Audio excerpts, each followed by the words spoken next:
Kia ora, and thank you for taking the time to watch an overview of the Marlborough Sound's Future Access Study engagement. Through the Marlborough Sound's Future Access Study, engineering consultancy Stantec has used the community's feedback and technical criteria to assess a range of potential future transport options, and then propose an emerging preferred option for each of the 5 areas of the Marlborough Sounds. In this video, we'll explain how and why the study has arrived at an emerging preferred option for each of the 5 areas. We'll also explain what a longer-term hazard adaptation pathway for each of the 5 areas could look like. Adaptation is a journey, a series of steps. The emerging preferred option can be considered as the starting point of that journey. The hazard adaptation pathways would follow a significant future event that causes substantial damage to the transport network. Such an event would be a trigger for Council to assess the level of service provided by the network at that time. The estimated cost of the repairs for the 5 emerging preferred options is $160 million. We don't know yet what the cost for Marlborough's ratepayers will be, but we have estimated that using different government assistance assumptions. While we hope that the government, through Waka Kotahi, will fund much of this, Marlborough ratepayers will be asked to contribute, and that could be a significant proportion of the cost. The engagement document has information on how to calculate your potential additional rates costs based on implementing the emerging preferred options at different Waka Kotahi subsidy rates. For example, for most Marlborough ratepayers, if the land value of your property is $300,000, your additional annual rates increase could range from $213 to $523, depending on the level of subsidy from Waka Kotahi. That's why we want to hear your feedback on the emerging preferred options, the long-term hazard adaptation pathways, and the other options explained in the engagement report. Please read the engagement report and go online to fill the survey. The more information you give us, the better informed we will be about how the proposed options support a safe and resilient transport system in the Sounds. No decisions have been made yet, and your feedback on these options will help the decision makers take your views into account. Let's start in the north, with Rye Valley to Te Aumiti French Pass, including Tennyson Inlet and Rangitoto ki te Tonga to Urville Island. Currently, there are no vehicle restrictions on this route. There are sections with 1 lane only and traffic management. The emerging preferred option in Rye Valley to Te Aumiti French Pass is road access. This option indicates that restoring road access is justified, as are targeted improvements in resilience, particularly at the southern end of the study area around Okiwi Bay to State Highway 6. The route from Rye Valley to Elaine Bay would be strengthened, although the section between Okiwi Bay and Elaine Bay may have more 1-lane sections and vehicle length restrictions.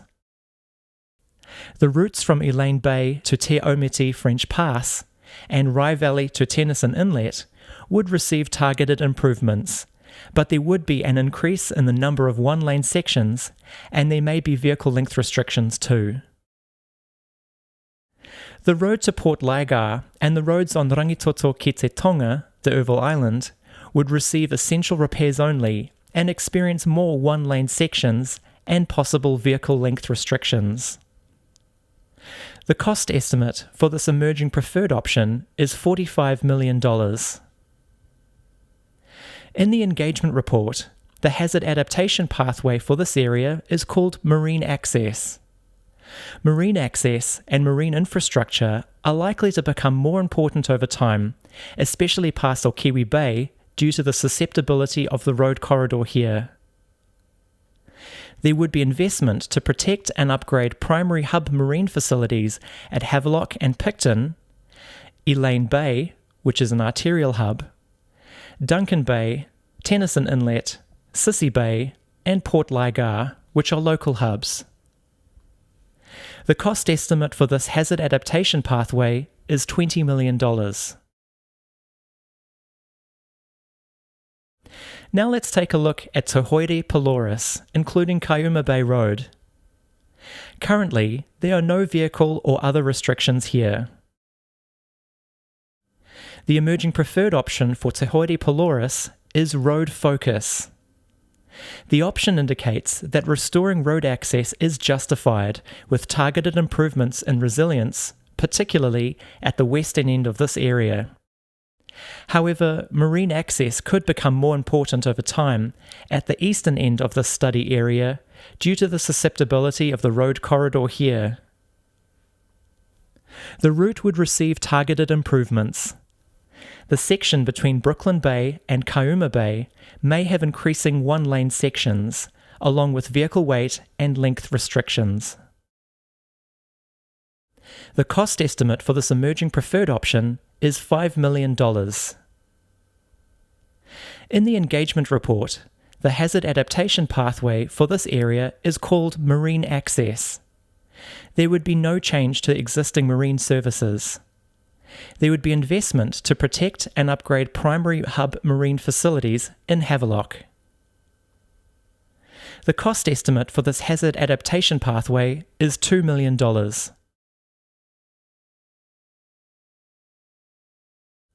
Now moving east to Queen Charlotte Drive. Currently, vehicles longer than 12.6 metres are not permitted along Queen Charlotte Drive without a pilot vehicle. There are multiple sections with one lane only and traffic management. Anakiwa Road is open to vehicles less than 12.6 metres long. Beyond Tirimuana Jetty, only light vehicles weighing less than 3.5 tonnes are allowed, unless by prior arrangement. The emerging preferred option for Queen Charlotte Drive is road focus. While there are marine transport alternatives for the eastern end of this area, the regional importance of the 40-kilometre road link between Picton and Havelock requires a focus on restoring a reasonable and more resilient level of service. The route from Picton to Havelock would be strengthened, and Anakiwa Road would receive targeted improvements. The pre-2021 vehicle length restriction of 12.6 metres would remain between Linkwater and Picton. The cost estimate for this emerging preferred option is $30 million. In the engagement report, the hazard adaptation pathway for this area is called marine access. There is no change to existing marine services. There would be investment to protect and upgrade primary hub marine facilities at Picton and Havelock. The cost estimate for this hazard adaptation pathway is $10 million.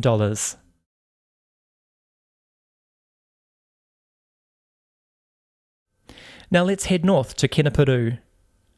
Currently, Keneperu Road to the heads and its side roads, including Moetapu Bay Road, are restricted to residents and emergency or essential services only. The section of Keneperu Road between Linkwater to the heads and its side roads has severe storm damage, and its entry is at resident and emergency or essential services drivers' discretion.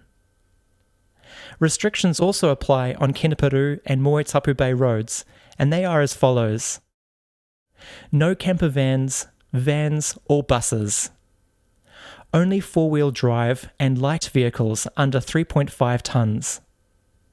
No vehicles of more than 8 metres in length are allowed on Keneperu Road between Moetapu Bay to the heads.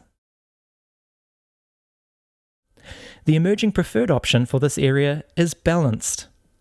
This option indicates that restoring some form of road access is justified, and there is merit in some improvements, such as to stormwater and maintenance. However, over time, the Keneperu area will become more dependent on the need for a robust adaptation plan and marine infrastructure. This is due to the likelihood of severe disruption in future due to the range of hazards and emergency events. The road between Torea and Portage would be strengthened. The roads north of the Keneperu heads would receive targeted improvements, although there may be an increase in the number of one-lane sections and vehicle length restrictions may be implemented. Kenepuru Road between Linkwater and Portage would also receive targeted improvements, with potential for an increase in the number of one-lane sections. Only essential repairs would be completed between Portage and the Heads, and on Moetapu Bay Road.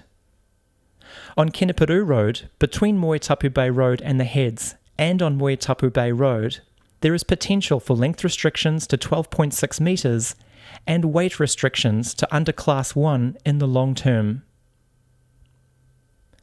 The cost estimate for this emerging preferred option is $60 million. In the engagement report, the hazard adaptation pathway for this area is called Marine Focus. Roads are only repaired to provide access to the nearest marine hub.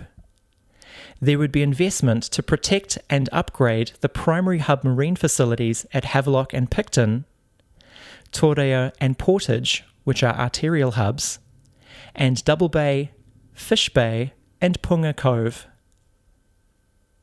A new arterial hub would be developed near Galta Bay. Local marine hubs would also be constructed as needed.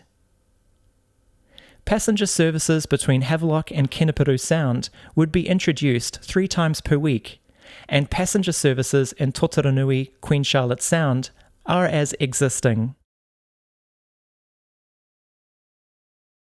A twice-weekly freight service between Picton and Torreo would be introduced, as would a scheduled freight service between Havelock and Kenepuru Sound. Routes and their frequencies would be subject to consultation.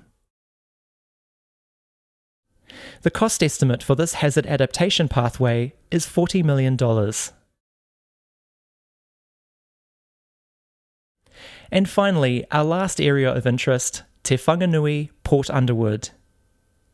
Currently, there are no vehicle restrictions here, but there are multiple one-lane sections under traffic management. The emerging preferred option for Te Whanganui, Port Underwood is road access. Road access is preferred over marine access to help maintain the Cook Strait national power grid and telecommunication cables. Improved road resilience is justified. Compromises can be made on the road width and type, that's sealed or unsealed, over time to save money. Port Underwood Road between Waikawa and Oyster Bay would be strengthened. All other roads would receive targeted improvements, but Tumbledown Bay Road between Oromoa, Fighting Bay Entrance, and the road end may have vehicle length restrictions. The cost estimate for this emerging preferred option is $20 million. In the engagement report, the hazard adaptation pathway for this area is called Marine Access.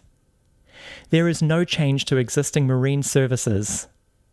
There would be investment to protect and upgrade the primary hub marine facilities at Picton and the Oyster Bay local hub, and a new hub could be developed near Hakana Bay.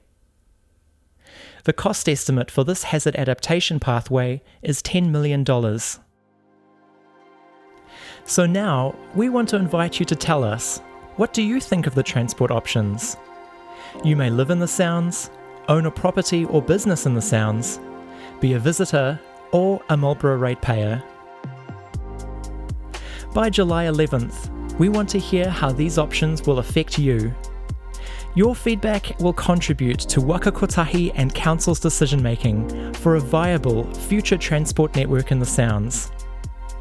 Thank you very much for listening and watching, and we look forward to hearing from you soon. Mā te wā.